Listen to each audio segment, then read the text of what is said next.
welcome to Fish on Fridays. I'm Al McCauley, and if you've watched some of our past episodes, you know that we've done episodes on certain people who have eye problems. I did an episode on Louis Braille, who was a blind man that invented the system of communication that we know as the Braille system. We did an episode on St. Lucy, who is the patron saint of people who suffer from eye ailments. So you may see where I'm going with this. Today's episode is going to feature an artist, a guy named Felice Tagliaferri, who in the 1970s is going to create a sculpture that's really profound. And what makes the story interesting is that it was wholly inspired by another sculpture that was made over 200 years prior to him. So let me back up and talk to you about this a little bit. In 1753, there was an Italian artist, a guy named Giuseppe Sammartino, who created a sculpture. It's a really beautiful rendering of Christ in the tomb, and it's called Veiled Christ. And it's called that because you can see the sheer shroud that covers the dead body of Christ as it lays in the tomb.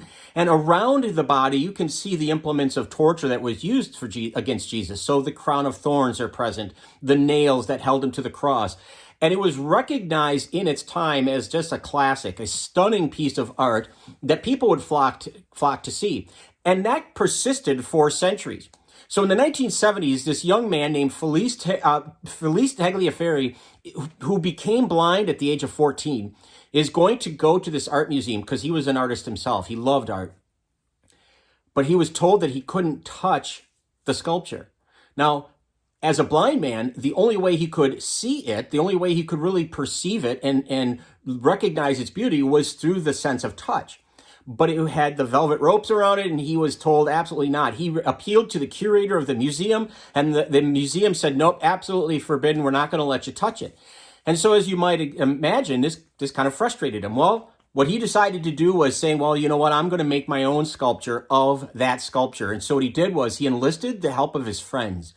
And he said, I want you to walk around this sculpture, and I want you to describe it to me as in graphic detail as possible. What's going on? What are the positions of certain things? How does Jesus look? How is he portrayed? Based on their descriptions alone, this blind man is going to go into the shop and he is going to create his own sculpture that mimics the first one. But instead of calling it Veiled Christ, he is going to name it Christ Revealed.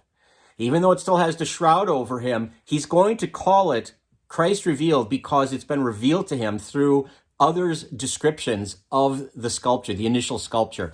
And it's fascinating when you look at the two together, how absolutely similar they are. First of all, it's ridiculous how a blind man is able to make this sculpture. It's just gorgeous. But to see how closely in detail it is to the initial or the original piece is nothing short of stunning. So Felice Tagliaferri has done us a great, great service.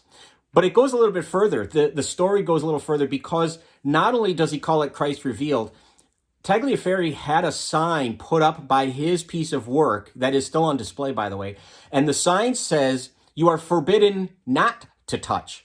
In other words, he wants people to have the experience of his art that he could not have with the original piece. He wants people, especially those people who are blind, to be able to touch it and to feel it and to take it in. And if you can see, to touch it, because you sense it differently when you have that tactile ability to touch it and to feel it.